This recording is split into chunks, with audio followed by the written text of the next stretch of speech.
Hi friends, welcome back. తెలంగాణలో సంక్షేమ పథకాలు అర్హులకే అందాలనే ఉద్దేశంతో ప్రస్తుత ప్రభుత్వం ఈ పథకాల్లో కోత విధించనుంది.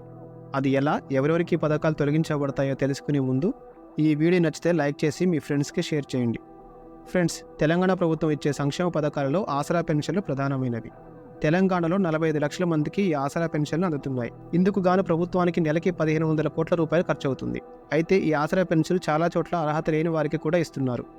ఈ పెన్షన్ పొందుతున్న వారిలో చాలా మంది అనర్హులు ఉన్నారని ప్రభుత్వానికి నివేదికలు వచ్చాయి. చాలా చోట్ల కోట్ల ఆస్తులు, కార్లు, బంగ్లాలు ఉన్నవారితో పాటు 20-30 ఎకరాల భూమి ఉన్నవారు కూడా ఈ ఆసరా పెన్షన్ల జాబితాలో ఉన్నారు.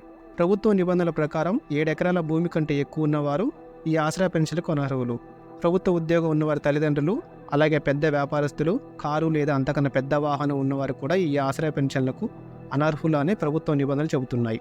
కొంతమంది తమకు ఏ వైకల్యం లేకున్నా కూడా అంగవైకల్యం ఉన్నట్టు సదరం సర్టిఫికెట్ పెట్టి పెన్షన్లు పొందుతున్నారు. అయితే ప్రస్తుత ప్రభుత్వం అర్హులు కాని వారిని తొలగించాలని దృఢ సంకల్పంతో ఉంది. అందుకు అనుగుణంగా క్షేత్రస్థాయిలో త్వరలో ఎంక్వైరీ జరగనుంది. అర్హులు కాని వారిని తొలగించడం వల్ల ప్రభుత్వానికి కూడా ఆర్థిక భారం తగ్గనుంది. ఏది ఏమైనా పేదవారికి సంక్షేమ పథకాలు అందాలన్నదే మన ఛానల్ ఉద్దేశం కూడా. దట్స్ ఇట్ ఫ్రెండ్స్, మీ అభిప్రాయాన్ని కామెంట్ చేయండి. Thanks for watching. జై హింద్.